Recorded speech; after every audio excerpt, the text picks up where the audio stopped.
What he hated most and wanted to eliminate were Lee Sun-min and his weak senior colleagues. Some time ago, Lee Sun-min was calculating his monthly income and expenses. His earnings this month seemed lower than before. Everyone working under him felt guilty. But his superior Lee Sang-ha assumed the greatest responsibility.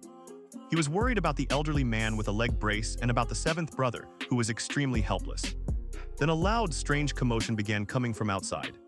The members of the Nine Swords asked their senior brothers for permission to investigate. The guard at the door said the noise seemed to come from the lower floor and sounded like a motorcycle. However, the sound originated on the third floor, so everyone rushed out. Suddenly, a strange man attacked them directly with a red stick while riding a motorcycle. He collided with the Nine Swords. He also smashed the office door. The seventh brother and the other elders were stunned by the sudden attack. Deadline keeps spinning his motorcycle's wheel continuously. Those people don't even get a chance to recover. Gu-chan becomes completely helpless. Even though he was an experienced warrior who had faced death many times, this time he encountered a completely new type of enemy that he had never even imagined. It was a warrior who was fully armored. This becomes the biggest obstacle for them. Deadline tries to defend using his hand. But the problem was that after the battle at the back dungeon, his hand was already wounded, and everyone else was in the same state. When the first crane almost completely loses, then a new group of people comes in. In the underworld, it is not possible that anyone fails to recognize this batch. These people were from Daryong. A bald old man shouts in anger and asks whether they know what they are doing. Are they breaking the ceasefire agreement or becoming enemies of the entire council? An attack has taken place on the first crane. A bald old man was shouting in anger. People from the Daryong group were standing in front of him. But the Daryong group couldn't understand what the old man was actually babbling about. Ignoring him, they ordered their people to eliminate them all. Having endured such humiliation as the first crane, the old man becomes very angry. He mutters under his breath. He tore off his broken leg and kicked them in disgust. A red-haired man was also angry and shouted, "This pup is daring to wander here. He will wipe them all out." But that old man's leg was not supporting him.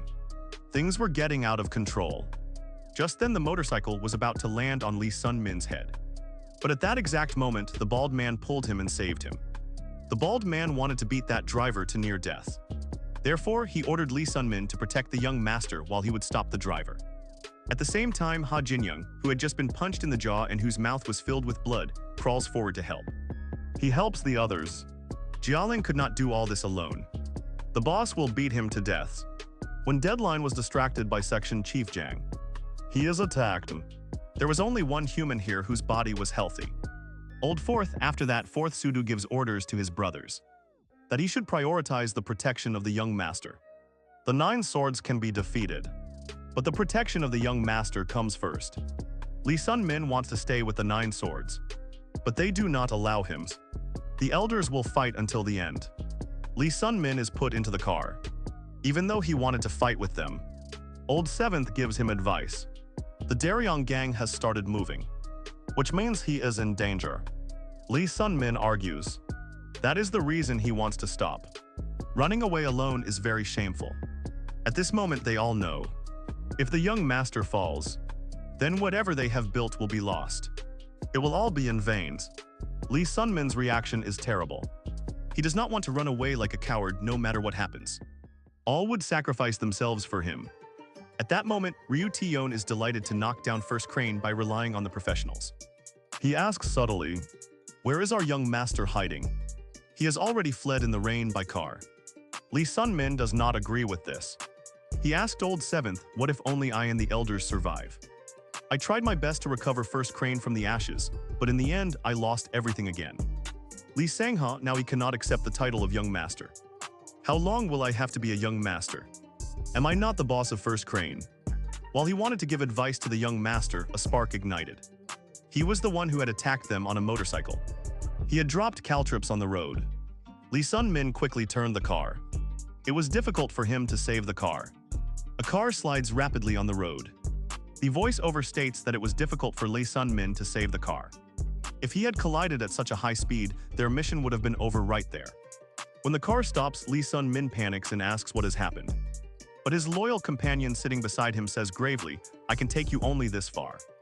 Young master," he adds, "you will return to the place where you are the leader." I believe you have the answer for yourself. Saying this, he pushes Lee Sun-min out of the car. His face showed clear grief and loyalty. Lee Sun-min, who was now completely defeated and drenched in the rain, had a sadness in his eyes. The voiceover asks a question: was this rain crying for heaven's 9 swords?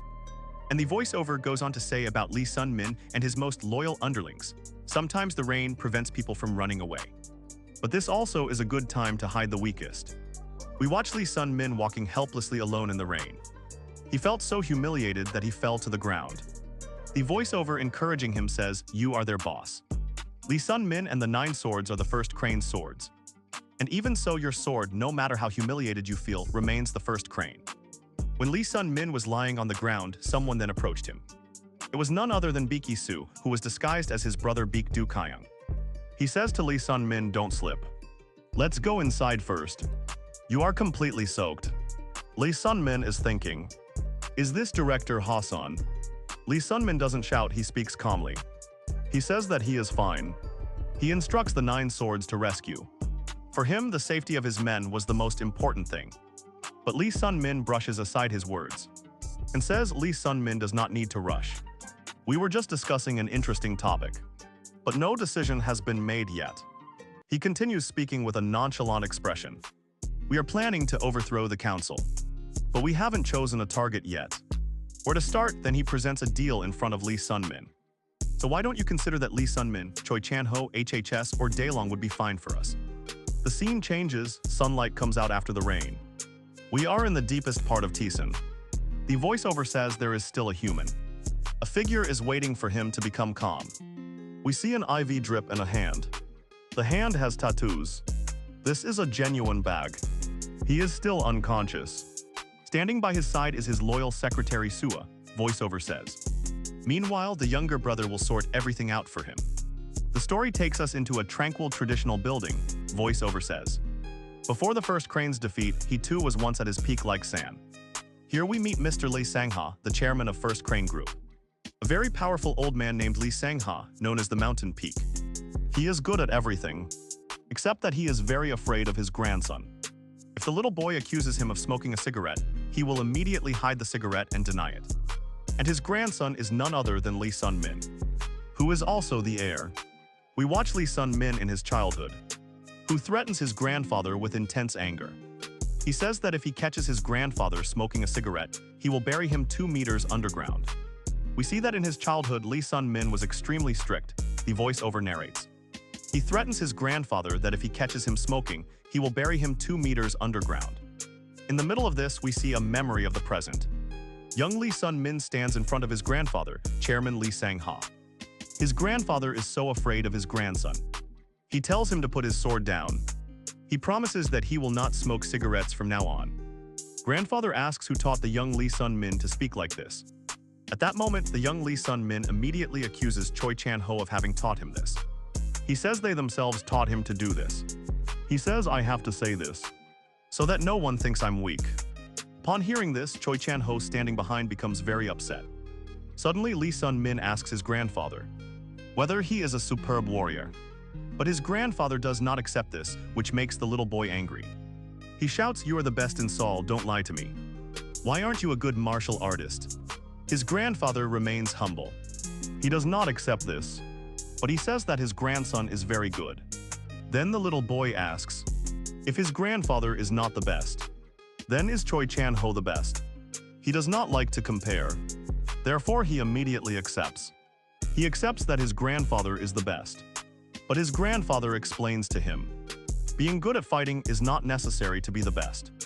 He continues, "My dear, the best person should be one with a strong spirit so that you never have to bow to anyone." Hearing this, Lee Sun-min pauses for a moment. He feels that his grandfather isn't impressive at all. He wonders if his grandfather is very weak. Seeing this, Hasan becomes so upset that he wants to hit his head against the wall. He thinks the little master is completely ruined.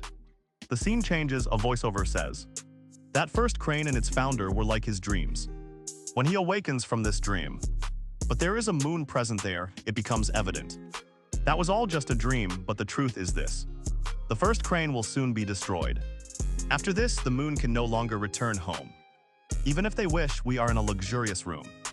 Lee Sun-min was making tea and was asking Lee Sang-ha about his health. Behind Choi Chan-ho is standing. His hand is bound with a strap, Lee Sun-min says. In his place, Choi Chan-ho said his body is now better. Lee Sun-min sees this as repaying the first crane's favor, so that President Lee can relax comfortably. But Lee Sang-ha thinks that he does not need to give them anything. They are just helping each other. On the matter of this help, Lee Sun-min calmly asks Lee Sang-ha whether the first crane can support them.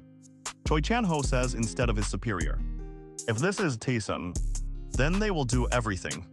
But Lee Sun-min cuts off his words in the middle. He says with a strange smile, "I am asking the boss of First Crane, or Mr. Chan-ho, to become the boss of the First Crane after last night." This was a clear challenge to Chan-ho's loyalty and his safety. Safety was being questioned. After that, Lee Sun-min tells Lee Sang-ha to tell Mr. Chan-ho to wait outside because he has something to discuss with President Lee. Before the official talks started between the two leaders, Lee Sun-min wanted to ask a few more questions. Is Baek Yi-soo really the owner of Tyson? So where is Baek Do-kyung? Upon hearing this, Baek Yi-soo suddenly puts his teacup down. He says, "You just called me Baek Do-kyung, but you still haven't told Choi Hwan-ho." Baek Yi-soo and Lee Sun-min are sitting face to face. Baek Yi-soo suddenly puts his teacup down, and he asks Lee Sun-min an odd question. "So you still haven't told Choi Hwan-ho about my real identity?" Lee Sun-min's face turns. Ri Hyung-kal turns red with panic. He begins to sweat. Lee Sun-min, instead of answering the question, turns around and makes an accusation.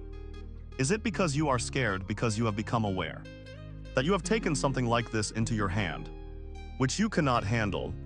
Lee Sun-min answers in a very calm and dangerous tone. "If such a thing exists, you should stay that way, rather than you trying to test me in this way." Upon hearing this, Lee Sun-min immediately feels guilty. He asked too much, the voiceover explains. Now he will have to befriend Tyson. Therefore, he immediately apologizes, and he turns the conversation toward work. "So let's talk about work. Are you really planning to collaborate with First Crane?" Lee Sun-min leisurely takes a sip of tea and says it carelessly. "No, First Crane is not worthy of this anymore. It is very weak." Upon hearing this, Lee Sun-min says, "I had already told you. Can you really help us?" Then Lee Sun-min forcefully places his cup on the table, and staring at him, he says, "I'm not asking for your opinion, I'm asking how you will help us." Now Lee Sun-min calmly explains his plan. He says that now First Crane has only one way to help Lee Sun-min. He explains that Lee Sun-min now has to fight against Ryu Tae-yeon and the council. He asks whether Lee Sun-min can do this alone. Then he plays his real gamble. He reveals that First Crane still has a connection with the council, but Ryu Tae-yeon broke the agreement by attacking them. Therefore, if he informs the council about this, Ryu Tae-yeon will have to pay the price for breaking the agreement. The council will take action against Ryu Tae-yeon. He believes that First Crane is now very weak, but its reputation is still very high. But before he can finish his point, Lee Sun-min stops him in the middle. He says, "When I said that First Crane is weak, so that wasn't what I meant," and then he makes the most terrible insult. "The only weak person here is Mr. Lee Sun-min." He then, while raising a question about the situation, says, "Do people even count a person like you among the great ones? If you didn't have 9 swords, the scene would change. And we are in the territory of the HHS Entertainment. An unexpected guest has arrived here. This is Ri Hyung-kal. He has come in an arrogant, boss-like manner.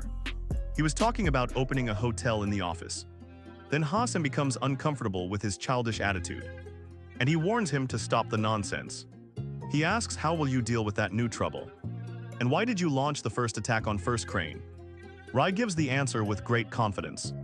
Because I like to strike first, says Ha-sen. He cannot side with him this time. Upon hearing this, Rai laughs arrogantly, and he says that he has a plan. Just wait for the next meeting. Ha-sen hopes that this is not just to tease Lee Sun-min. He laughs like a rat as soon as he hears this name. The one who got a bone shouts, "Don't you even know the location of this meeting? This is a place specially chosen for that young master." To be precise, Lee Sun-min goes to his grandfather's house, specifically his grandfather's house. Ryu Tae-yeon says in anger that this dog has crossed the line. We see Lee Sun-min standing at the door, but they don't even greet him. Instead, they laugh at him and mock him.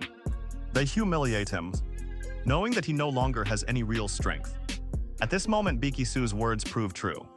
This is the problem Baek Yi-soo spoke about. If you don't have the 9 swords, Then you're just the young master of a bankrupt family. The story begins with one of Baek Yi-soo's harsh thoughts. He was thinking about Lee Sun-min. You are just a young master of a bankrupt group.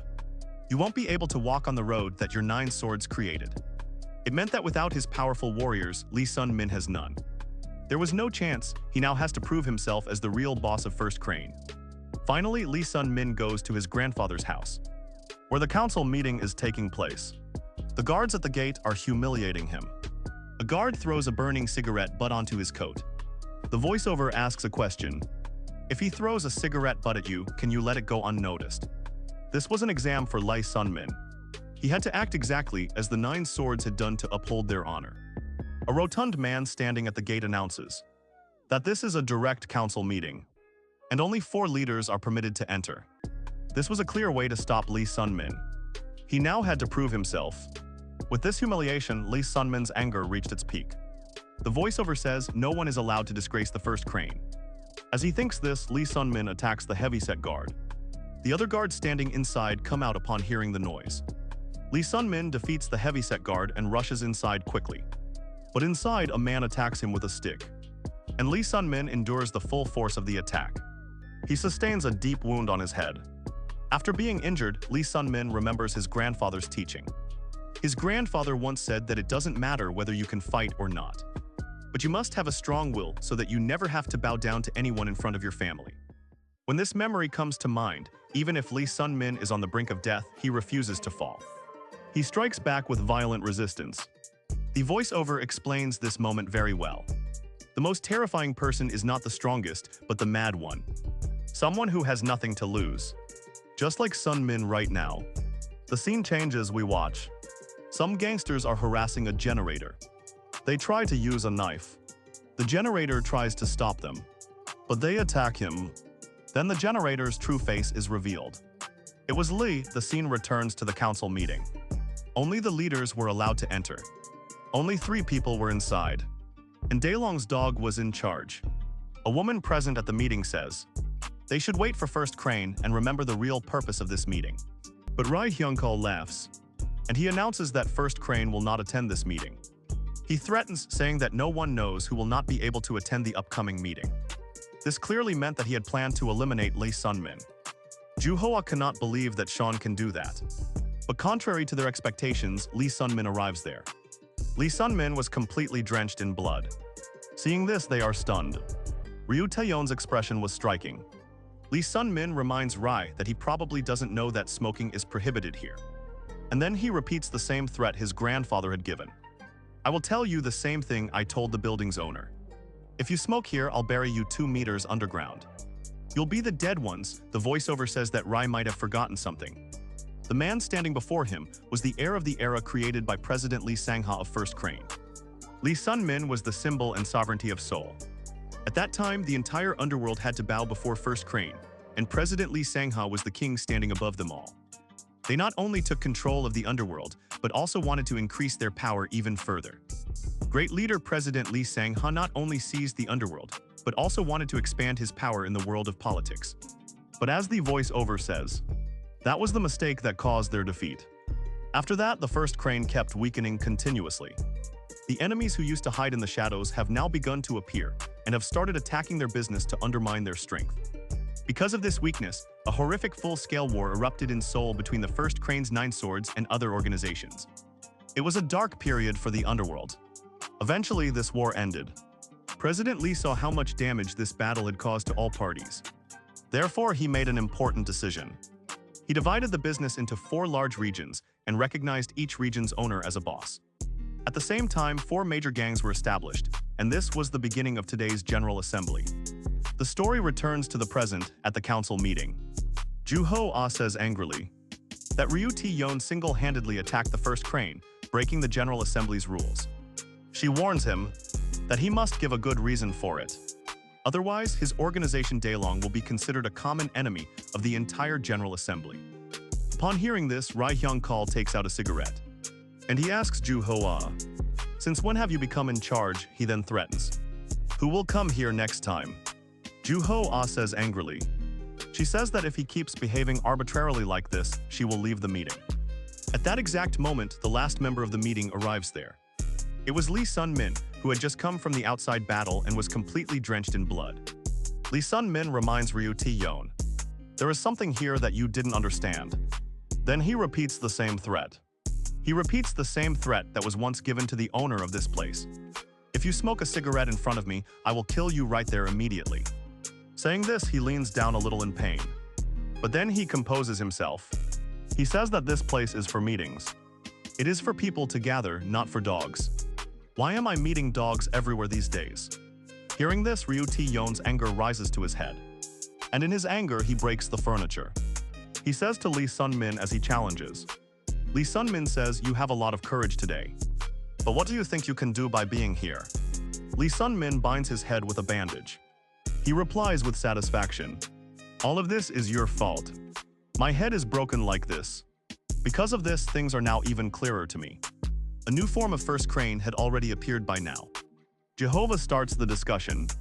Lee Sun-min immediately speaks up. He states that, as everyone has seen, Dialing has launched an attack on First Crane. This is a clear violation of the General Assembly's rules. He has also blocked all of First Crane's properties and business territories. As the representative of First Crane, he demands that the party's entire business rights and areas of influence be seized. Then he asks Ryu, "Do you have anything else to say?" Ryu had nothing to say in his defense. R, who is now on the decline, replies with great cunning. He says while spinning his ring, "I have nothing in my defense. As you said, I did everything, but it seems you've had some misunderstanding." And then he plays his real move. He shifts the entire blame onto First Crane. He says that regarding breaking the headquarters rule against attacking each other, it seems like it was Ilhak who broke it first. To prove his false claim, he presents a picture. In the picture, two people were standing near a burning barrel. By showing this, he makes an accusation. "You all seem to be quite close to Thiessen. You are even receiving gifts from them. It is you who are urging Thiessen from behind the scenes to attack the Daelong area." It was a clear false accusation, whose purpose was to prove Lee Sun-min guilty before the council. The voiceover here tells the real truth. Lee Sun-min is frightened by this false accusation, because he had made everyone run. But the voiceover clears it. Even more unbelievable is that the documents he gave to Thiessen were not Daelong's business projects. Those documents didn't even mention him. This means that Ryu used a picture of a different incident to fabricate an entire false story. Ryu continues his false story. Since when has Thiessen held enmity with Daelong? He has always been waiting for an opportunity to start a war, betray us, and attack. And now you have given them a chance. In the end, he says, "Ultimately, we are all basically thugs." Is it? The voiceover says. The voiceover continues, but that's fine. This is also an opportunity for them. Lee Sun-min couldn't understand why. If he knew he would be targeted, he even came to this meeting. Then a flashback reveals that Baek Soo had already given him advice. Today, show that little dog who the boss of Ilhak is. When this comes to mind, Lee Sang-ha takes a deep breath. He looks at that whimpering dog with hatred. Meanwhile, another council leader also joins this debate. Ha-sen also, in a hypocritical manner, advised Lee Sun-min to show a little honesty. Ju-ho-ah stands up in anger, and she warns Ryu. She had a small delicate fan in her hand, she says. "If you want to start a war, you must first look at yourself." She announces, "Today there is also someone with me. If you all want to do that, you will have to die here." We see the shadow of his weapons behind him. After that, a large black sword is placed firmly on the table. This shows that factions had also formed within the council, and now the battle was ready. Finally, Lee Sun-min says while giving the final challenge, "So what are you trying to prove today?" Lee Sun-min, and then he whispers into Lee Sun-min's ear. The investment project with Thiessen is a good deal. It was his last move. Both leaders face each other. Their faces are very close to each other, and the atmosphere becomes completely tense. Ryu Tae-yeon, blood-soaked, whispers in Lee Sun-min's ear, sparking his greed. The investment project with Thiessen is a good deal. Are you planning to seize it all by yourself? Upon hearing this, Lee Sun-min, even though he is injured, gives a peculiar smile, the voiceover says. Seeing this little dog's resistance makes Ryu laugh. But Ryu had forgotten that Lee Sun-min had not come alone. The voiceover says he didn't need to be reminded. Just then, the door opens from behind, and someone speaks. That someone is looking for a small dog outside. The voice says, "Come out and play a little." The meeting atmosphere was extremely tense. A newcomer in a suit, part of a group, enters ready. Please forgive my tardiness, I was delayed. R sees this, he becomes overwhelmed. He asks that new person, "What are you doing here? Have you not already withdrawn your name from the headquarter?" Big Yisu sarcastically taunts him at this. "You forget very quickly, dog. You just said that the headquarter has already been dissolved, and everyone should do their own work. Then why do I need to get permission from anyone to come here?" Still in his arrogant manner, Ryu turns this matter toward Lee Sun-min. He says this is the reason. Young Master Lee has withdrawn his name from headquarters. Right as I said before, you both are quite close. Before anyone says anything else, Big Yisu asks a strange question. What is wrong with being close? Because Lee Sun-min is the chairman of Ilhak. And then he makes the biggest bet. Big Du-kyung has agreed to recommend Lee Sun-min as the next chairman of Ilhak. Ryu is blown away. Big Yisu directly challenges him and asks, "Do you have any objection, or if you do, so speak, otherwise keep your mouth shut like a dog." Then addressing everyone else, he says, "Everyone listen carefully. You will have to decide whether to make Lee Sun-min the chairman of Ilhak or dissolve this council and become a petty thug. I hope that everyone's choice will be correct." The voiceover says that Choi Chan-ho also reclaimed his name. After that, Big Yisu confidently takes Lee Sun-min away from there. Now he has officially become the chairman of Ilhak. In alliance with T-sun. After coming out, Choi Chan-ho asks Lee Sun-min if he is alright. The voiceover says, if Big Yisu hadn't arrived on time, Lee Sun-min would have almost died. As soon as they reach the gate, another uninvited guest is present there. Initially, Ryu does not pay attention to him. But when he hears the name of the newly arrived person, he loses his wits. His pupils constrict. The name was Chief Jang. It was the same enemy who wiped out his entire team and left his brother on the brink of death. The old man who was with Chief Jang asks Big Yisu, "That is Kayla." At that moment, there was only one expression on Big Yisu's face. Terrible anger, the voiceover says.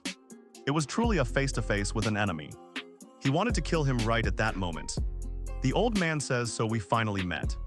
Mr. Big Du-kyung is no. Lee Sun-min also recognizes Chief Jang's name. And he realizes, all of Ilhak's destruction and behind every event, this man was to blame. Big Yisu and Lee Sun-min stood face to face with their enemy Chief Jang and the police chief who had come with him. The voiceover explains that they couldn't face Chief Jang directly right now. Lee Sun-min wanted to stop Big Yisu because he feared that if Big Yisu acted out of anger, everything would become evident. But Big Yisu didn't listen to him. He stood calm in the rain, but a different battle was raging in his mind.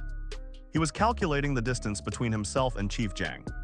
2.1 meters. For him, turning his hand is as easy as striking him. Memories of all that Chief Jang had done to him. What Chief Jang had done to him and his companions. Chief Jang was a man who could do anything without hesitation for his purpose. He had wiped out his entire family without hesitation. At this moment, a big question stood before Big Yisu. The voiceover asks, will Big Yisu reverse everything and take personal revenge right here, or will he uproot everything from the roots and destroy it completely? He had to make a wise choice. Therefore, he does not hesitate. He takes out his cigarette pack, and he asks Section Chief Jang whether he has a lighter. That was his move. The voiceover tells a very important thing. A terrifying thing is not a lion that attacks, but a cobra hidden deep in the shadows. It means that Big Yisu will now act not like a lion that attacks openly, but like a dangerous cobra that hides and waits for the right moment. He was not going to deal with him right now. Then Section Chief Jang, feigning ignorance, begins to ask about the noisy events that occurred after the fake funeral. Big Yisu also answers carelessly, I have a guess about who the criminal is, but I don't have any way to prove it yet. Upon hearing this, Section Chief Jang thinks that the once passionate lion of the past is now different. He feels that Big Du-kyung has now become a clever snake. He doesn't know that he is actually talking to a different person. Big Yisu thinks to himself, when I saw Section Chief Jang coming here, I realized who the criminal was. Section Chief Jang asks further what he plans to do next. Big Yisu points it out. If I could choose, I would hire him immediately, but all of this cannot end because of a man's death. Chief Jang's threat was very clear, the voiceover says. Even a cunning snake must be careful. As he leaves, Chief Jang says, well, we'll meet again. When we meet again, I will tell you what I plan to do in the room. After Chief Jang leaves, Sun-min finally understands that all this is over because he had many questions about his brother. After meeting that day, he wasn't completely sure, but he got a feeling The voiceover says that Baek Yi-soo has improved this time. He set aside his personal feelings and let the old man provoke him. Then the Tison Association successfully takes the Ilhak chairman there. Chief Jang had to review some things now. Voiceover says the lion he raised is gone, but instead is a cobra that lies dormant in the cold. Though Baek Yi-soo wanted to tear it apart, he successfully endured it. The scene suddenly changes. And we are at Hengulin Service, which is on 81 Street. This is a crowded street in Lee Sang-ha's territory. But there was a problem here.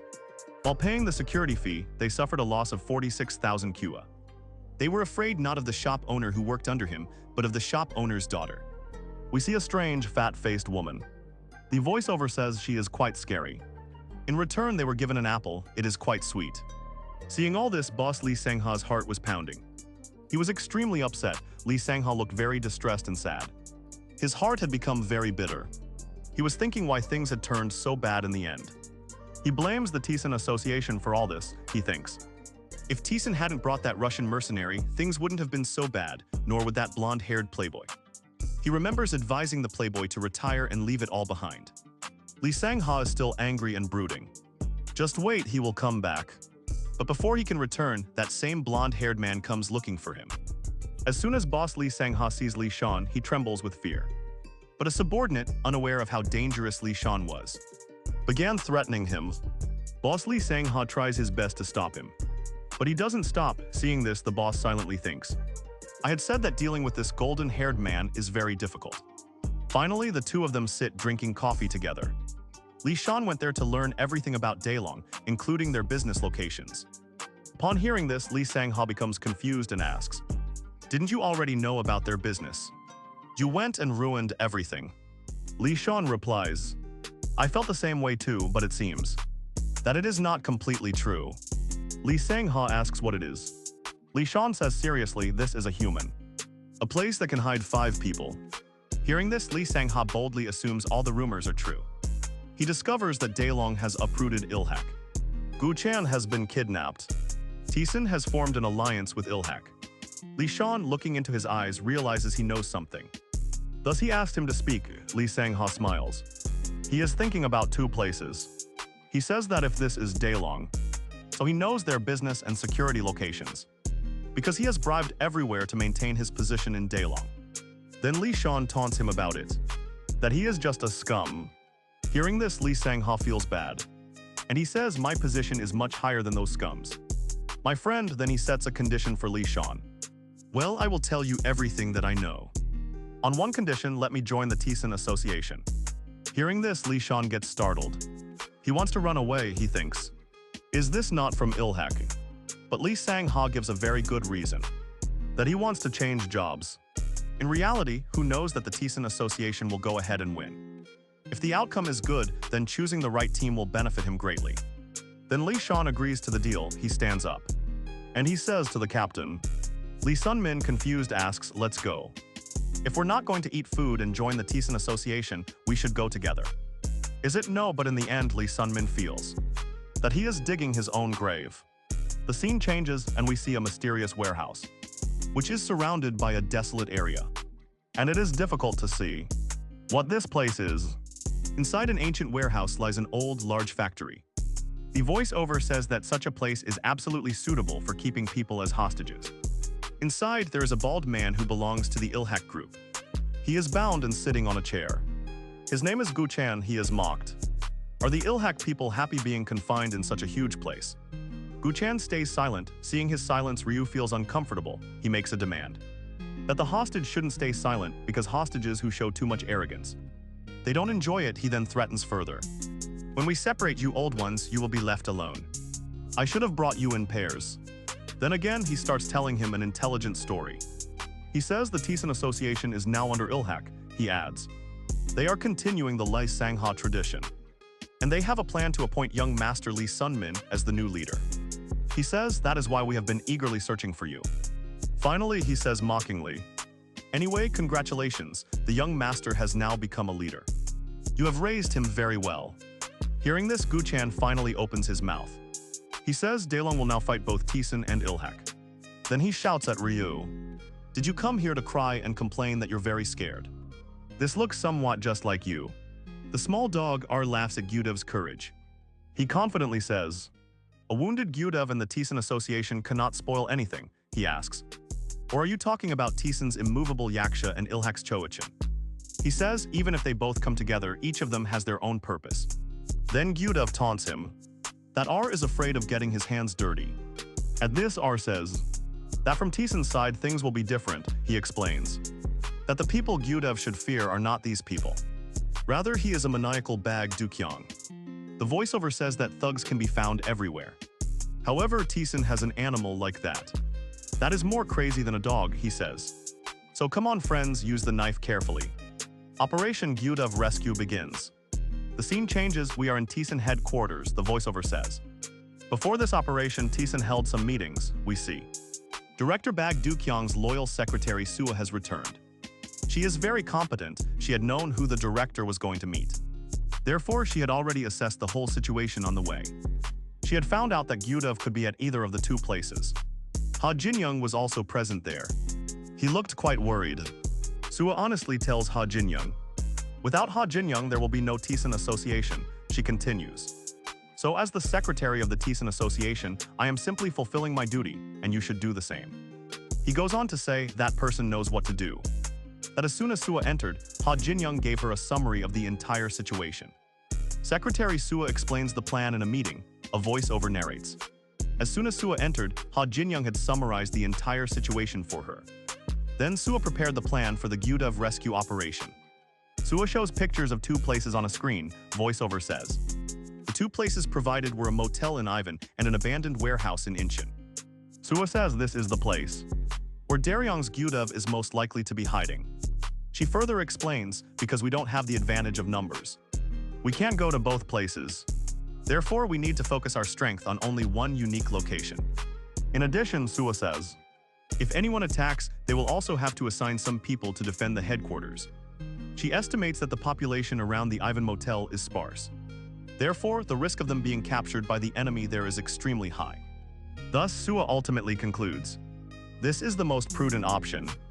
Instead of targeting the motel, we will attack the abandoned warehouse. However, Baek Dukyong said he will not send his soldiers there. Everyone becomes anxious about his decision. Then Lee Sun-min agrees with this decision. He says that including emotions in this is very dangerous. Before Lee Sun-min finishes his statement, Baek Yi-soo announces his plan. He announces Lee Shan and Kang Young-chan will go to their location. He further explains, we will send Lee Shan and Iron Weasel to the abandoned warehouse. They are experts in infiltrating the enemy. Therefore, they can inspect that area without alerting the squad. And then he explains about another location. Motel, the voiceover says, that a mule will be dealt with at this other place. But Baek Yi-soo says that going to the motel could cause trouble for anyone. Scene changes, and we see Baek Yi-soo in the area of that motel. He expresses the intention to rent a room. In fact, he wanted to find people. But the arrogant receptionist, because he protects the customer's information, does not tell him anything. Therefore, Baek Yi-soo takes out his pocket. The receptionist thinks that he is playing a game of money. But the voiceover says he had run into the wrong man. Baek Yi-soo asks the receptionist, what's the deal with one of these meals instead of cash? And in the next instant, he thrusts a knife directly into the receptionist's hand. The receptionist screams in pain. Baek Yi-soo asks in a cold voice, I have come here to ask something, is Gu-chan here? In the end, Baek Yi-soo drew a knife without hearing anything else. Because he will handle these people right here and will ask them. We see that Baek Yi-soo has already defeated all of them. And now a welcome party, that is, a group of more enemies arrives there. The voiceover says that a welcome party is always crowded like a festival. They were all professionals, but they also lost. The voiceover further explains that all of these were working under Section Chief Jang. Therefore, Baek Yi-soo guessed that he had come to the right place. Then a surviving man lying on the ground says to Baek Yi-soo, old man, you are still not well from the previous battle. So do you want to come with us? Hearing this, Baek Yi-soo becomes confused. Then a new person appears in front of him. This was Choi Hwan-ho, the voiceover explains. Choi Hwan-ho thought this business belongs to Gu-chan. Therefore, it is obvious he had to come. He takes out a cigar and lights it, and reminds his companion that he does not exceed the limit. I don't want the president to get angry if you get hurt. The voiceover says at the end Actually, Choi Chan-ho has not yet seen the true nature of the bag shop. When the two went deeper, the second assassin wanted to ask him something. Suddenly, the voiceover says, "This old man must be very bored." Right? Choi Chan-ho didn't beat around the bush and asked directly, why did the Tison Association appoint our young master? A straightforward and profound question is posed to Baek-Yi-soo. Why did the Tison Association appoint our young master as chairman? In response, Baek-Yi-soo gives a vague political-sounding answer. That the clear answer is this, that he wants to preserve the Ilhak tradition. But Choi Chan does not believe in his flattery-laden words. The scene changes and the voice-over explains. Things have already changed a lot. The government has started interfering in their work. The General Assembly has been dissolved. A war is about to start. All this has happened within just 3 months. Baek-Yi-soo cuts Choi Chan's words off midway. And he asks directly, what exactly do you want to say? Then Choi Chan reveals his true doubt. He says, Director Baek has faith in me. That you have some connection to all these events. Then he finally asks, and I am. At this, Baek-Yi-soo asks with a strange smile. Do you really want to know the reason? Choi Chan thinks this is exactly what he wants.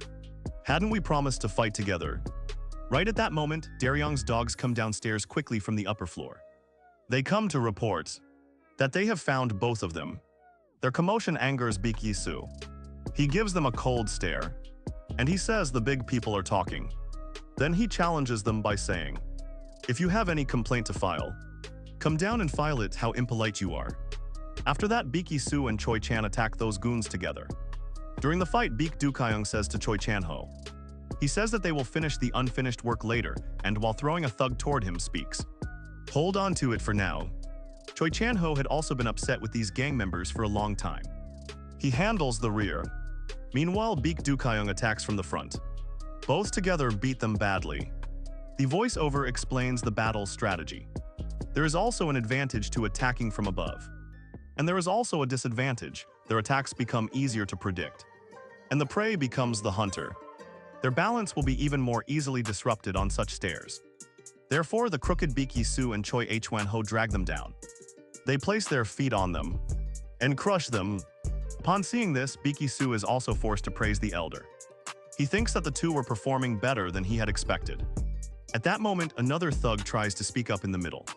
Baek-Yi-soo expertly twirls the knife in his hand. The voiceover says, calling him a yaksha come out from hell won't be an exaggeration at all. After winning the fight, he starts taunting the gang members standing below. He throws taunts at them. Is that all you people have? This is disappointing, I've heard. There's a pro in the gang. But you all still lose to someone as mediocre as me. You're making me look like a pro, let's change the scene. And we are in an abandoned warehouse in Incheon. Here is Lee Sean, a new guy with a bandage over his eye. And Kang Young-chan Iron Weasel is present, along with Lee Sean and Rain. They will have to go through this large warehouse with only 3 people. Ha Jin-young wasn't interested in this either. But he had no choice. Ha Jin-young only said one word, mocking Kang Young-chan, calling him an old man. Lee Sun-min gives his opinion. He says that there could be 2 locations here. But he thinks that they are in the wrong place. Kang Young-chan gives his opinion.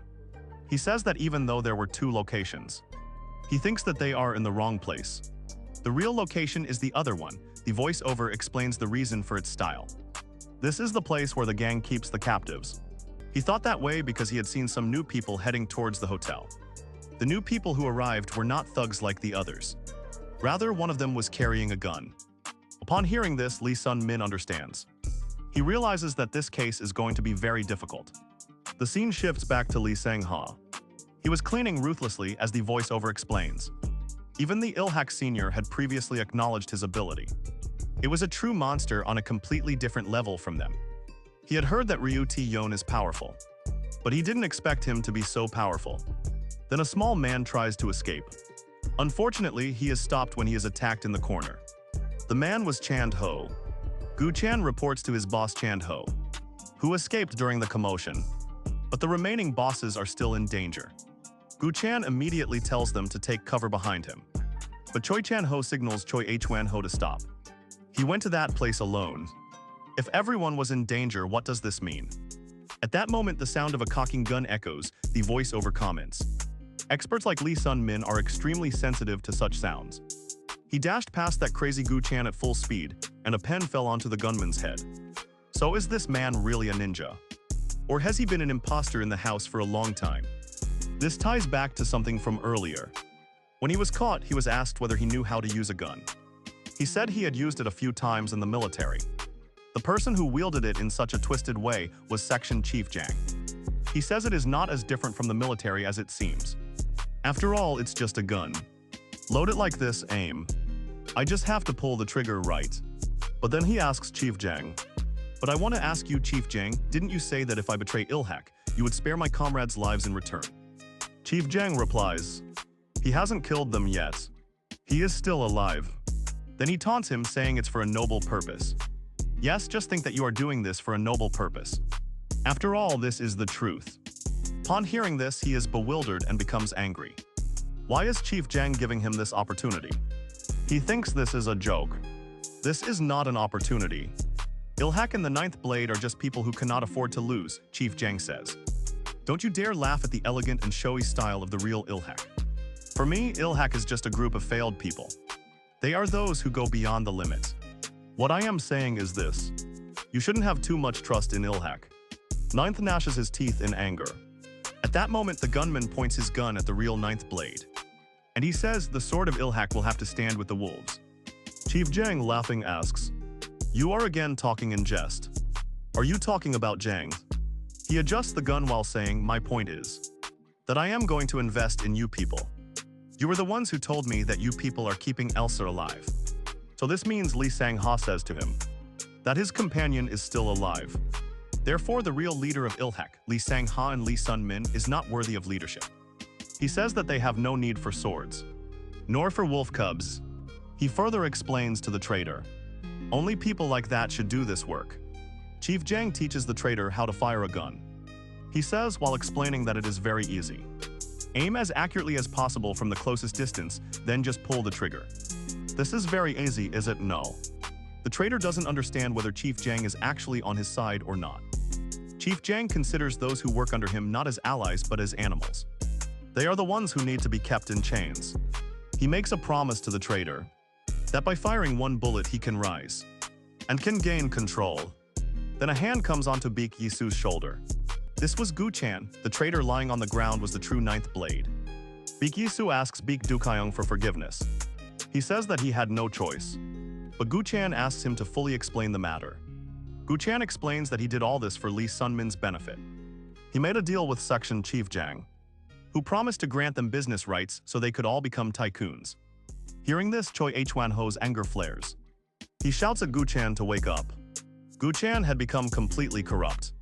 He puts all the blame on Lee Sun-min. He says that after the chairman's death, leadership should have passed to him. He says he had to endure all this pain because of Lee Sun-min. Upon hearing this, Gu Chan goes into a rage. He delivers a powerful punch. Betrayed by his brother's deception, Gu Chan becomes so heartbroken and angry that he slams his head against the wall. He says that Gu Chan is no longer his family. Finally, he declares, "In the name of Ilhak, I will defeat you." In despair, Gu Chan takes up his gun.